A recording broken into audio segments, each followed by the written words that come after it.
and Counter-Reformation. You have John Colet in 467 and 1519, later Dean of St. Paul. Broke with scholasticism and lectured on Paul's epistles, expanding the text, the plain meaning. You had Erasmus, who developed his New Testament, Greek New Testament in 1516, 1519, 1522, and 1527.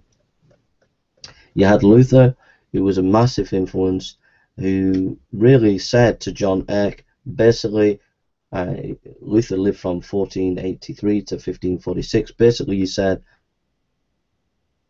Scripture alone, and expanded many Bible texts. You had John Calvin, who was more from 1509 to 64. He was a massive exegete who used, he repudiated the time-honored allegorical method, as wholeheartedly as Luther did. Not only did he enable the interpreter to extract whatever sense he wished from the text, but it effectively obscured the true sense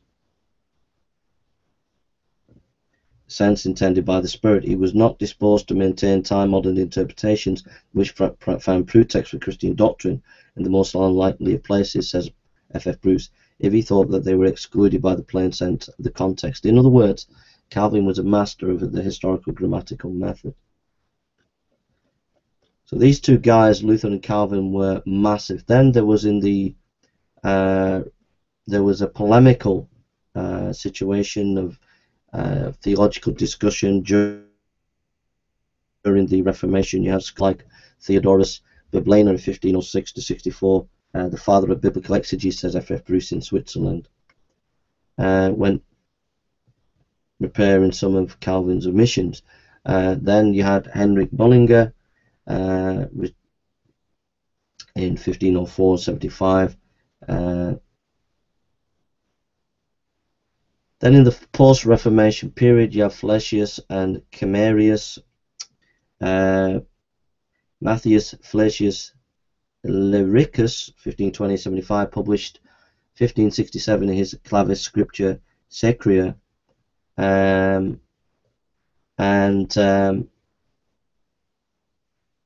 he only admits one sense of Scripture. Then we have Joachim Camarius, 1574, applied New Testament interpretation, says F.F. Bruce, to the principles which had mastered as a good student. Then we have the Catholic exegetes, and there are many of them.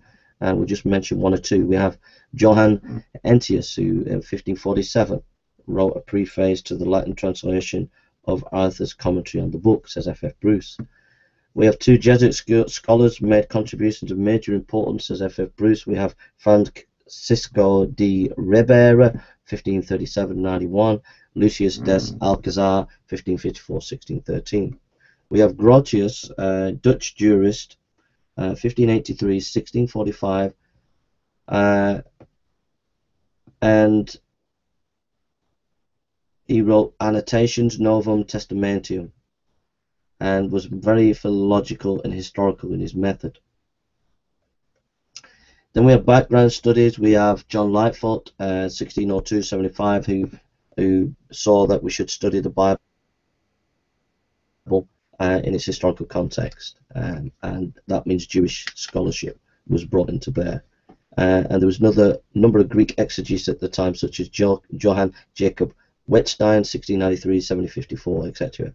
Then we have the textual studies. We have the development of moving away from the Textus Receptus. We have a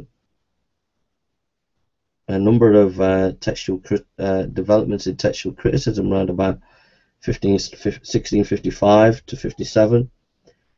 And you can go into detail on some of that in F.F. Bruce. Then we have Simler and Michaelis,